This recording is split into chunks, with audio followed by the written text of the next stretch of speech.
Stadium adalah tempat untuk kita menonton perlawanan bola sepak pasukan yang kita minati. Tapi stadium juga boleh menjadi kubur kepada para peminat jika stadium tu tidak diuruskan dengan betul. So, dalam Pala Bola Misteri pada kali ini, kita nak sembang 5 tragedi stadium yang paling teruk yang pernah berlaku dalam dunia bola sepak. Assalamualaikum dan selamat datang ke Pala Bola Studio. So, kali ni kita nak sembang pasal 5 tragedi stadium yang paling teruk yang pernah berlaku dalam dunia bola sepak. Dah banyak kali dah sebenarnya berlaku tragedi dalam bola sepak ni, lagi-lagi dekat stadium, disebabkan dengan kehadiran penyokong yang ramai dan susah nak dikawal oleh pegawai keselamatan. Tapi 5 yang aku senaraikan ni adalah 5 yang terburuk yang pernah terjadi dalam sejarah bola sepak. Kita masuk nombor 5 dulu. Nombor 5 adalah 1988 Dasharat Stadium Disaster.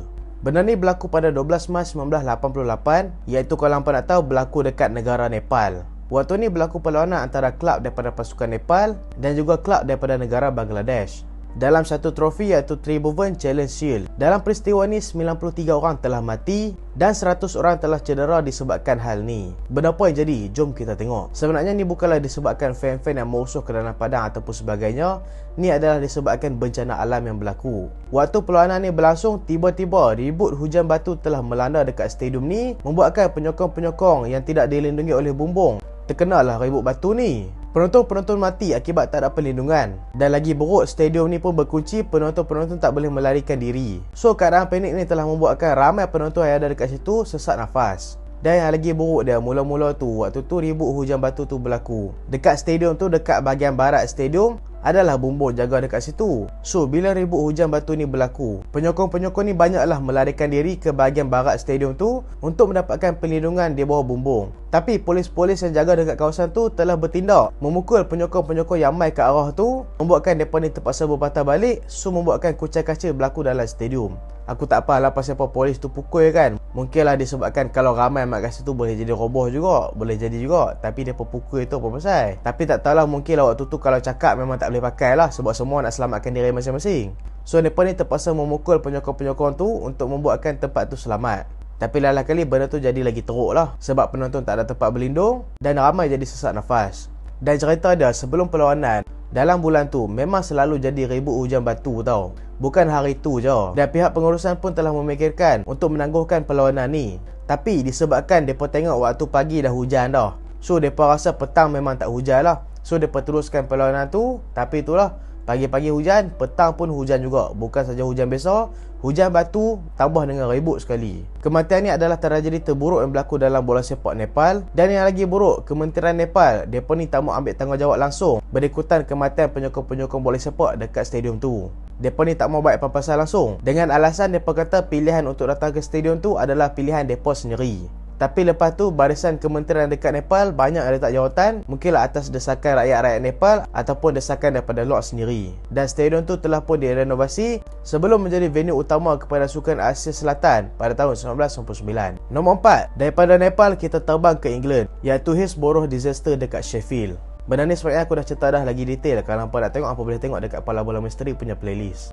15 April 1989, berlakulah perlawanan semifinal FA Cup antara pasukan Nottingham Forest dan juga pasukan Liverpool. Waktu ni pasukan Nottingham Forest bukanlah pasukan yang biasa-biasa. Pasukan Liverpool pun waktu ni di kemuncak prestasi. So, kedua pasukan ni adalah pasukan yang kuat waktu tu dan mempunyai sejumlah peminat yang sangat-sangat banyak. Dan perlawanan dekat Stadium Hillsborough ni telah mendapat sambutan yang sangat hangat. Penyokong memang ramai berpusu-pusu mai dekat stadium. Yang ada tiket, yang tak ada tiket pun mai stadium juga. So, betul-betul sebelum nak start perlawanan tu, ramai lagi yang tak boleh masuk ni sebabkan kesesakan yang sangat-sangat teruk dekat depan pintu masuk. So, waktu tu ketua pegawai polis dekat situ, David Dankerfield, telah memberi arahan untuk membuka pintu C, iaitu sebenarnya pintu keluar daripada stadium. Dia fikir kalau dia buka pintu ketiga, mungkinlah akan memudahkan lagi ramai penyokong untuk masuk dengan cepat. Tapi dia silap. Bila bukanya pintu ketiga ni membuatkan ramai penyokong masuk berpusu-pusu, membuatkan mereka ni tak dapat kawal situasi yang berlaku. So, bila terlalu ramai masuk secara serentak, memberikan kesesakan dekat bahagian penyokong, lagi-lagilah yang mai awal yang duduk depan tu. Yang duduk depan tu tobat seksa amat, sebab mereka ni dihimpit sampai ke depan, sampai mereka ni tak boleh nak bernafas. Dan ramai yang mati ya. Sebanyak 97 orang telah terkorban, 766 orang telah cedera. Dekat stadium waktu tu kematian dicatatkan je 94 orang je. Lagi 3 orang telah meninggal selepas tu. Seorang telah meninggal dekat hospital, seorang lagi meninggal 4 tahun kemudian, dan seorang lagi meninggal pada tahun 2021 akibat kerosakan otak. Maksudnya impak daripada peristiwa dekat stadium tu membuatkan dia ni mengalami kecacatan otak yang membuatkan dia meninggal pada tahun 2021. Nombor 3, kita terbang ke Ghana, iaitu Accra Sports Stadium disaster. Waktu ni perlawanan antara Accra Hearts of Oak dan juga Asante Kotoko. Dan kedua-dua tim ni kalau hampa nak tahu adalah dua tim yang sangat kuat lah waktu zaman tu. Berlaku pada 9 Mei 2001. Pegawai perlawanan sebelum tu telah pun menjangkakan yang akan ada hal buruk yang berlaku dalam stadium ni disebabkan rival antara dua-dua tim ni dan juga penyokong masing-masing sangat-sangat besar. Dan yang lagi buruk dia waktu tu, Asante Kotoko iaitu pasukan pelawat berjaya comeback ke atas pasukan Heart of Oak dengan comeback 2-1 dekat lewat permainan. Mula-mula Accra leading 1-0, lepas tu Asante Kotoko comeback 2-1. So bila kalah macam tu, peminat-peminat memang kecewa gila lah bila kalah macam tu kan. Mereka ni terlalu kecewa sampai mereka ni baling kerusi plastik yang ada dekat tempat duduk penonton dan juga baling botol-botol plastik yang banyak dekat stadium dan juga baling banyak botol plastik dekat padang atas tanda protes disebabkan kekalahan tersebut. Dan aku rasa tindakan berikutnya yang dilakukan oleh polis lah yang mencetuskan benda ni terjadi, iaitu polis memilih untuk melepaskan gas pemedih mata. Dan situasi ini telah menyebabkan rempuhan dan situasi panik berlaku dalam stadium. Pintu keluar yang sedikit dan struktur bangunan yang kurang bagus membuatkan penyokong-penyokong terperangkap dalam stadium. Lagi-lagi macam biasa, mereka kunci pintu keluar stadium tu. Institut Arkitek Ghana sampai melabelkan stadium ni sebagai perangkap maut tau. Sebab mereka tengok struktur pembangunan stadium ni. Akibat peristiwa ni, 126 orang telah terkorban. Ramailah meninggal disebabkan kesesakan nafas, berlaku rempuhan, ada yang mati. Dan yang menariknya ada seorang masa ni, iaitu nama dia Abdul Muhammad. Dia ni pingsan disebabkan kena gas pemedih mata. Tapi mereka ni ingat dia dah mati.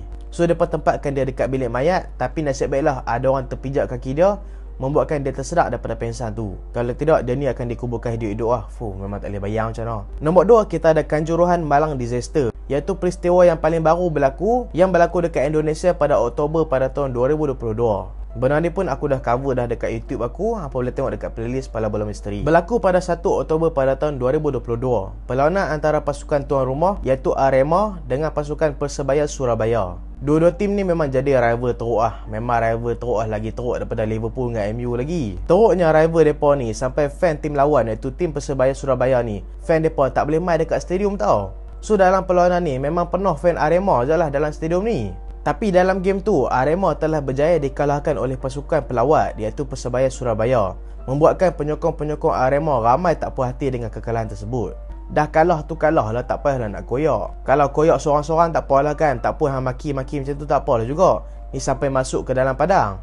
Memang ramai gila pecah masuk ke dalam padang. Dikatakan lebih kurang 3,000 orang telah memecah masuk ke dalam padang. Untuk melindungi pemain, polis dan juga pegawai keselamatan telah berusaha dengan segala cara untuk menyelamatkan pemain. Tapi disebabkan tindakan yang kurang profesional daripada pihak polis, iaitu beberapa pihak polis, bukan semua, telah memukul beberapa penyokong dekat atas padang, membuatkan penyokong-penyokong lain yang duduk dekat atas tu, mereka jadi panas lah. Mereka tengok, polis ni boleh pula pukul penyokong-penyokong kan. So lagi ramai lah yang masuk ke dalam padang, membuatkan situasi jadi tak terkawal. So polis pun mereka tak ada pilihan lain, mereka lepaskan gas pemedih mata. Dan fans-fans pun bertempiaran lari dan berlakulah situasi pijak memijak. Kira dah tak pikat dah orang lain waktu tu, pikat nak selamatkan diri sendiri je waktu ni. Dan ramai juga mati disebabkan kesesakan nafas disebabkan gas pemedih mata ni. Dan telah pun dicatatkan 135 orang telah meninggal dunia dan 583 orang telah cedera parah. So memang teruk gila lah. Bagi aku polis memang salah dalam hal ni, tapi punca utama adalah penyokong lah, siapa suruh masuk ke dalam padang. Memanglah kita boleh salahkan polis disebabkan tindakan kurang profesional mereka, tapi dalam situasi yang macam ni, aku rasa penyokong lah yang patut dipersalahkan disebabkan mereka ni yang pilih untuk masuk ke dalam padang. Sebab bagi aku, kalau lah hang kalah, hang just protes dekat tempat hang sendiri, hang tak masuk ke dalam padang, polis pun takkan lepaskan gas pemedih mata dekat hang. Ataupun hampa rasa polis yang bersalah dalam hal ni. Nombor 1, kita ada Estadio Nacional disaster iaitu dekat Peru. Waktu ni perlawanan antara pasukan Peru dan juga pasukan Argentina, yang mana dalam perlawanan ni sebenarnya penyokong-penyokong tak puas hati dengan keputusan yang agak berat sebelah. Keputusan referee yang nampak sangat berpihak kepada Argentina membuatkan peminat-peminat Peru ni sangat-sangat panas hati lah. Aku tak tahulah banyak mana keputusan referee yang silap dalam game tu sampai membuatkan fan-fan mereka betul-betul marah. Fan-fan mereka ni sampai dah tak boleh sabar dah, mereka ni sampai ceroboh masuk ke dalam padang untuk melepaskan kemarahan mereka kepada referee. Dan lain kali polis tak ada pilihan lain, mereka ni terpaksa lepaskan gas pemedih mata untuk mengawal situasi tu. Tapi situasi tu jadi lagi teruk, iaitu berlaku situasi panik dan penyokong lari merata tempat Macam biasa, bila dah jadi macam ni, mereka tak fikir diri sendiri dah. Dan ada yang mati disebabkan terhantuk dekat birai jalan, ada yang mati sebab sesak nafas. Memang macam-macam lah penyebab kematian dalam disaster ni, membuatkan lebih daripada 300 orang ataupun angka lebih tepat 328 orang telah mati dan 500 orang telah cedera dalam perlawanan ni. Dan ni adalah angka terbesar iaitu 328 orang mati yang pernah dicatatkan dalam disaster dalam bola sepak. Dan aku harap lepas ni tak adalah rekod yang memotong rekod ni lagi, sebab rekod ni adalah rekod yang sangat-sangat buruk lah. Satu kematian pun bagi aku adalah nyawa yang sangat berharga, apatah lagi 328 orang telah mati akibat menonton bola sepak sahaja. Kalau hang mati pertahankan negara, kau nampak kemas juga. Ni mati tengok bola. So harap-harap benda ni takkan jadi lagi lah. So apa pengajaran kita boleh ambil daripada video ni? Pengajaran dia bagi aku, kita sebagai fan bola sepak yang datang ke stadium, janganlah fikir diri sendiri je. Memanglah kita nak pasukan yang kita sokong untuk menang, tapi kalau kalah tu janganlah buat tindakan yang pelik-pelik. Sebab ada juga para wanita, ada juga kanak-kanak, ada juga orang-orang yang lemah dalam stadium tu. So senang cerita, jangan fikir pasal diri sendiri je, fikir pasal orang lain sekali. Sebab kalau kita fikir pasal diri sendiri, benda ni lah yang akan mengakibatkan benda-benda buruk berlaku seperti macam ni. Dan aku harap pihak pegawai keselamatan dekat stadium, tak kira lah dalam perlawanan kecil ke perlawanan besar ke, mereka ni akan lebih memperketatkan lagi dan juga lebih profesional dalam handle benda-benda macam ni. Sebab bagi aku ni nyawa mat. Dan bagi aku tak berbaloi lah nak korbankan nyawa hang untuk semata-mata dalam bola sepak. Tengok bola ni enjoy-enjoy sudah. Kalau koyak jangan main stadium. Tengok match MU dulu koyak kena dengan Liverpool 5-0. Depa tak ceroboh padang, depa balik. Tu tindakan bagus. Tindakan yang tak bagus dia curi kerusi daripada pihak penyokong. Macam Liverpool kalah dengan Wolves tu. Dak lawak aja. Ada juga nak bubuh tu. Kira sikit-sikit je lah kan. Tapi Liverpool pun waktu dia kalah dengan Real Madrid, walaupun kalah 5-2, mereka applause juga dekat player Real Madrid. Bagi aku tu satu tindakan yang baik lah daripada penyokong pasukan Liverpool. Ni lepas bubuh kita cover balik lah. So itulah video kali ni, 5 tragedi yang buruk dalam dunia bola sepak. Dan insyaAllah untuk future nanti kita akan cover lagi banyak tajuk. Kalau hampa rasa ada apa-apa tajuk yang menarik dalam Pala Bola Misteri, hampa boleh komen kat bawah, ok? Dan terima kasih sebab tonton sampai habis. Jangan lupa like, jangan lupa share, jangan lupa subscribe. Aku Salihan. Assalamualaikum.